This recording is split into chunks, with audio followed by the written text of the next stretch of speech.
Que a graça bendita do nosso Senhor e Salvador Jesus Cristo seja contigo na manhã desta sexta-feira. Eu creio que será um dia muito abençoado para cada um de nós, dia de cultos, em muitas localidades. Quero lembrá-lo que estamos ainda em Encontro Nacional de Pastores, no Tabernáculo da Fé ali em Goiânia, sempre começando os cultos aí a partir das 18h30. Nós tivemos o início dessas reuniões na terça-feira e vamos avançar aqui até o domingo próximo. Então você hoje aqui pode, no decorrer desse dia, acessar este site, ver ali os horários certinhos, né? De manhã haverá uma transmissão a partir das 8 horas e depois à tarde também a partir das 17 horas já está, e 18h30 também, a emenda das 17 horas a seguir, né? Se você não pode acessar desde as 5 horas, às 18h30 há um programa de rádio que ele é transmitido em vídeo também. Eu tenho certeza que será de muita bênção para você. Amém? Nós vamos hoje ler a Escritura em Eclesiastes, capítulo 7, versículos 27 ao 28. Vedes aqui, isto achei, diz o pregador, conferindo uma coisa com a outra para achar a razão delas, a qual ainda busca a minha alma, porém ainda não a achei. Um homem entre 1000 achei eu, mas uma mulher entre todas estas não achei. Nós vamos hoje citar aqui uma passagem da mensagem A História da Minha Vida, foi pregado dia 19 de abril de 1959. Nesta mensagem ele diz: quando me tornei um rapaz, eu tinha ideias como todos os jovens. Você sabe, quando você é jovem, você está ali entrando na adolescência, há ideias que passam na tua memória que elas são muitas vezes inconsequentes. Há muitas coisas que cometemos ali nesta fase da adolescência, da pré-adolescência ali, que se você pudesse voltar lá atrás e corrigi-las, você faria. Atitudes inconsequentes, comportamentos inconsequentes, e eu tenho certeza que se você pudesse voltar lá atrás, você faria. Isto principalmente quando você não tem ainda uma experiência com Deus. Então ele diz, quando eu me tornei um rapaz, eu tinha ideias como todos os rapazes. Ia à escola, me encontrava com as mocinhas, sabe? Eu era muito tímido. E eu finalmente arrumei uma namoradinha. É engraçado ver como ele descreve essa namorada, né? Ele diz, como todos os jovenzinhos, creio que estava com cerca de 15 anos de idade e ela era bonita. Que coisa! Ela tinha os olhos como de uma pomba, dentes como de pérolas, né? Talvez por ser branquinhos, né? E pescoço como de um cisne. Eu não sei se é bem um elogio, né? Mas aí fica a critério, né? Pescoço como de um cisne. Ah, ela era muito bonita. E eu e um outro menino éramos amigos, então ele pegou o carro do pai dele, era um velho Ford modelo T, saímos no encontro com as meninas, íamos levá-las para dar uma volta de carro. Tínhamos o suficiente para comprar 2 litros de gasolina, né? Que dinheirão, né? Tínhamos que levantar a roda traseira daquela caminhonete para manivelar ela, né? Você sabe como os modelos antigos eram bem primórdios mesmo ali do automobilismo, né? Não sei se vocês se lembram ou não sabem, para colocá-los em marcha, é preciso fazer isso. Mas nós estávamos indo muito bem. E então eu também tinha ali algumas moedas no bolso e paramos em um pequeno lugar onde se podia comprar um sanduíche de presunto por um níquel, uma moedinha. E então eu era rico, eu podia comprar 4 daqueles sanduíches, né? Estava se sentindo o dono ali, né? Pagando 4 sanduíches, 4 moedinhas. E então você sabe, né? O rapaz, quando está enamorado de uma moça, né? Essa fase da adolescência, ou como que ele se sente bem, né? Ele sente que ele é tão grande, tão importante, pagar ainda, né, uma rodada ali de sanduíches para todo mundo, por mais que é simples, mas aquilo tinha um valor, tem um valor, né, para o homem nessa idade. Então comemos os sanduíches, bebemos Coca-Cola, peguei as garrafas e as levei de volta. E para minha surpresa, quando voltei, as mulheres tinham recém começado a cair da feminilidade naquele tempo. Alguns costumes começaram a mudar entre elas. Minha pombinha, né, a sua namoradinha ali, estava fumando um cigarro. Era algo ainda como que um tabu entre elas, mas estava ali, estava acontecendo, uma mocinha ainda e já fumando um cigarro. Aquilo era estranho demais para ele. Aquilo era muito esquisito para ele, como era para toda a sociedade, que era muito conservadora ainda de alguns valores naquele tempo, então aquilo ele achou estranho demais aquilo. E ele diz assim, olha, essa foi a surpresa para ele. Bem, quando eu vi aquela linda mocinha apenas agindo de maneira moderna, era uma atitude moderna ali naqueles dias, né? Então ele diz, com aquele cigarro na mão, aquilo quase me matou, porque eu realmente pensava que a amava. Agora eu sou chamado de odiador de mulheres, vocês sabem disso, porque estou sempre contra um tipo de mulheres, não contra vocês. Não era contra a questão de odiar toda e qualquer mulher, não. As ações, as atitudes levavam ele a se entristecer muitas vezes, e às vezes até mesmo a ganhar esse nome. Ele falava contra isso e as pessoas o taxavam de odiador de mulheres. Então ele diz, olha, apenas sou contra a forma como agem as mulheres modernas. Isso mesmo. É tão estranho nessa sociedade que estamos, de uma pregação de valores, que você pode fazer de tudo, lógico. Você é um agente livre, mas um cristão não pensa desta maneira. Paulo, em sua sabedoria, sob a inspiração divina, ele escreveu suas cartas e diz assim, olha, Paulo, um prisioneiro de Cristo. Todo cristão se torna um prisioneiro da palavra de Deus. Você diz, olha, eu não quero ser prisioneiro, eu quero ser livre. Mas estar com a palavra de Deus é estar livre.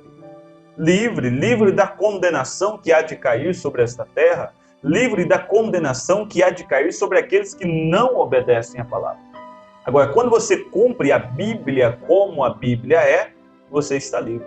Você tem um sentimento de liberdade. Quando você entende o Calvário, você não se sente preso. Você não se sente um escravo propriamente dito, no sentido da palavra mesmo, de Cristo Jesus, nosso Senhor. Não, você está atado à palavra.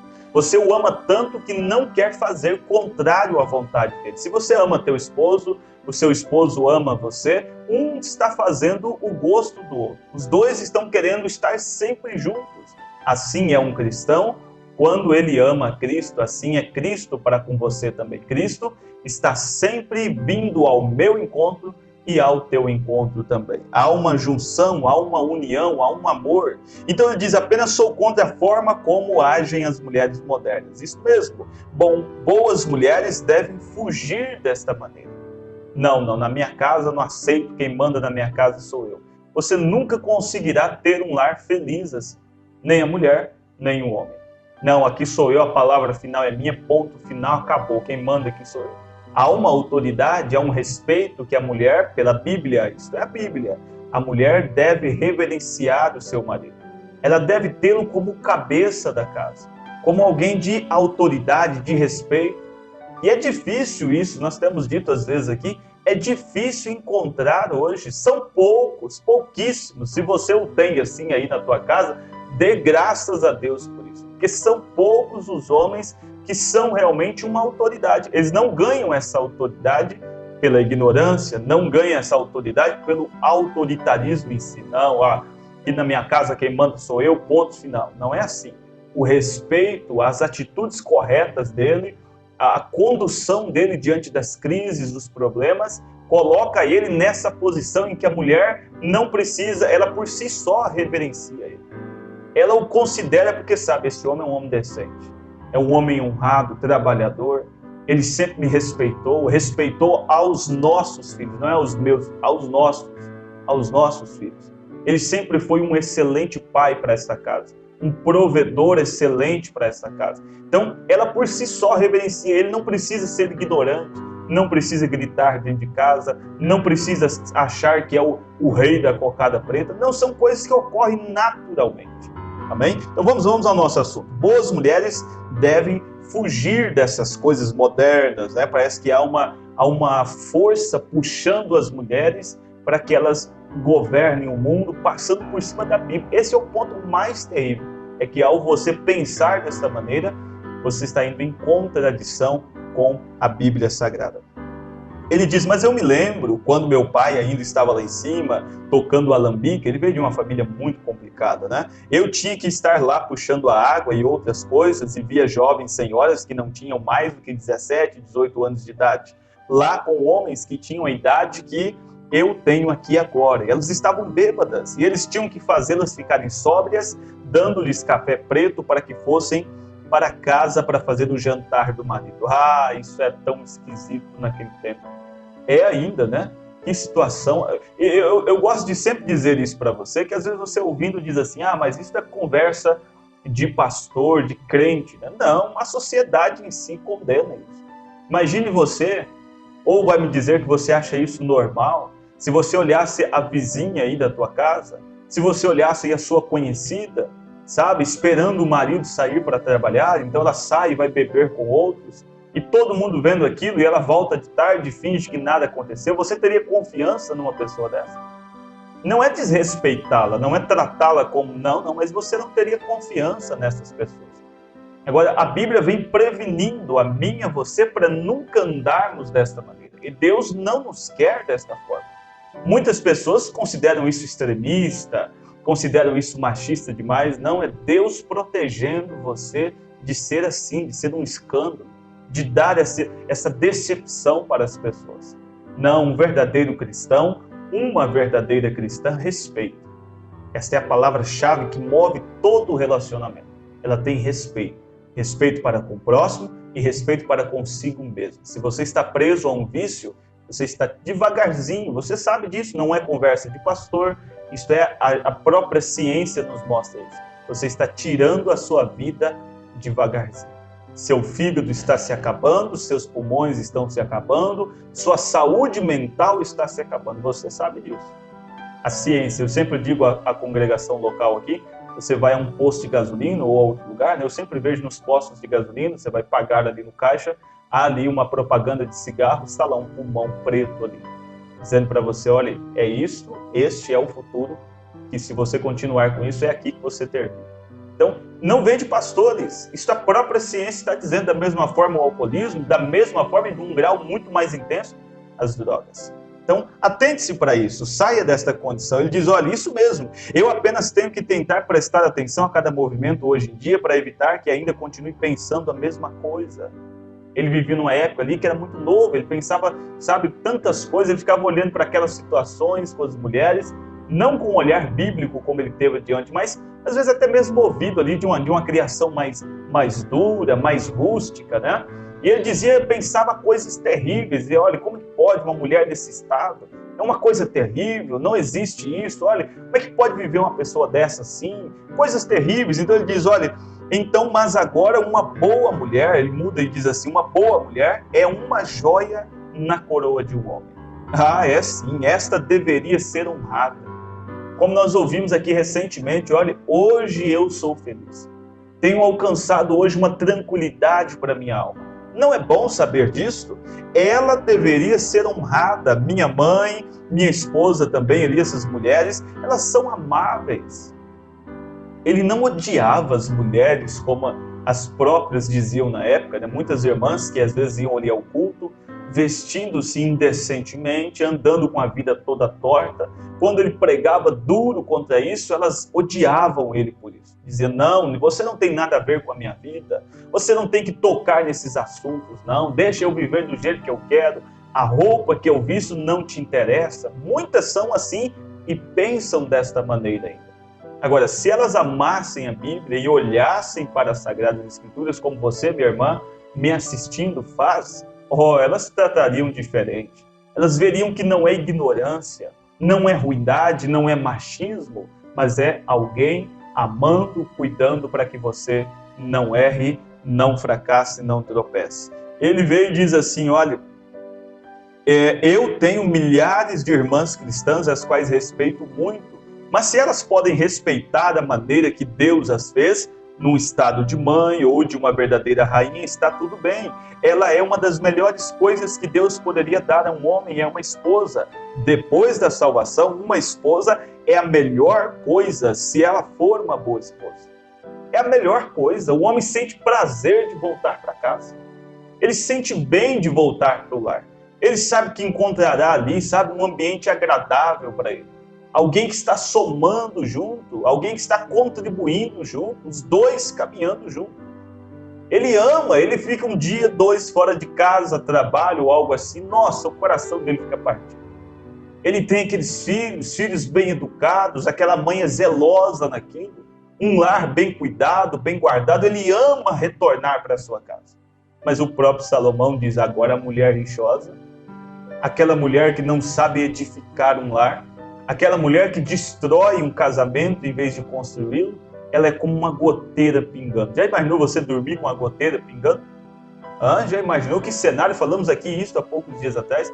Que situação? Não queira ser uma dessas, não. Ele diz: olha, mas se ela não é, Salomão disse, uma boa mulher é uma joia rara na coroa de um homem, mas uma rixosa é água no sangue dele. É verdade, é a pior coisa que poderia acontecer. Se você tem uma boa esposa, irmão, se você tem uma boa esposa, você que me ouve, talvez você não seja batizado, talvez sua esposa não seja, não frequente uma igreja, mas ela é uma boa esposa, ela te respeita, ela honra você, ela cuida do seu lar, da sua casa, ela está sonhando junto com você. Respeite esta mulher. É raro hoje. Respeite, ame, considere de um grau elevado. Ele diz: se você tem uma boa esposa, irmão, então você deve respeitá-la de maneira elevada, dando a ela todo o crédito. Mas é uma ignorância tão grande. É uma ignorância tão grande que rege ainda, infelizmente, muitos lares. É verdade, você deve fazer isso, deve respeitá-la, honrá-la de uma maneira elevada. Filho, se você tem uma mãe verdadeira, isso é para você, adolescente. Às vezes com atitudes tão inconsequentes que ferem tua mãe, ferem a teu pai, machucam a eles. Às vezes briga com eles, os fazem ficarem em lágrimas. Para quê? Para sair com um grupo de jovens que não quer nada com a vida? Pense um pouquinho nessa sexta-feira se você está respeitando corretamente a teus pais. Pense um pouquinho, o que meu pai quer ao fazer isso para mim? Ele está procurando salvar você. Assim como Deus, muitas pessoas olham para a Bíblia, consideram a Bíblia assim, consideram a Bíblia chata demais, consideram a Bíblia um livro ultrapassado, mas aquilo é a expressão do amor de Deus, é uma carta do amor de Deus para mim e para você. É Deus tentando ajudar eu e você a sair deste mundo. Você na sua adolescência talvez não crê.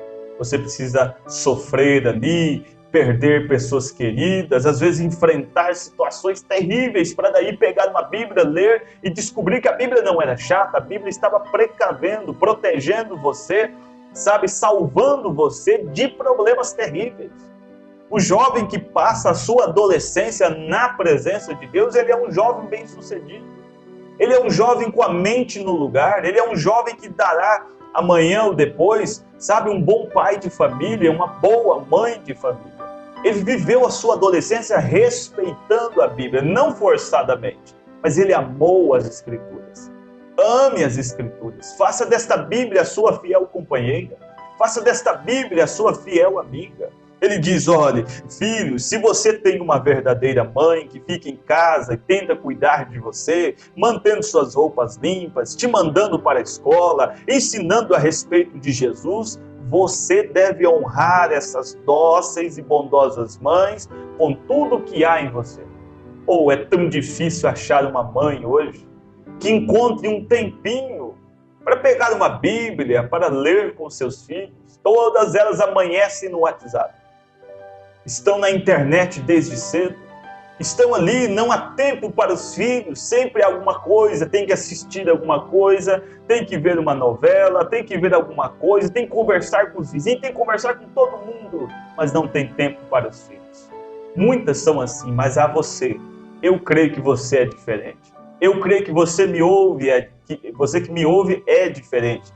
Tem uma ação diferente, tem atitudes diferentes. Você não é assim. Você é uma dessas dóceis mães, honrosas, mães de respeito realmente. Mães que os filhos, se sentem agradecidos por tê-las. Você deve respeitar essa mulher, sim, Senhor, porque ela é uma mãe verdadeira. Ela te ama. Você deve amar a Cristo porque Ele é um verdadeiro Deus para mim e para você. Ele é um verdadeiro, cavalheiro para nós como igreja, para nós como noiva eleita do Senhor.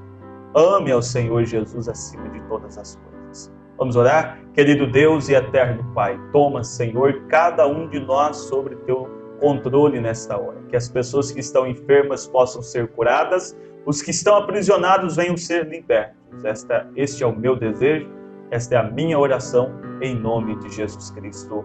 Amém, Senhor. Amém.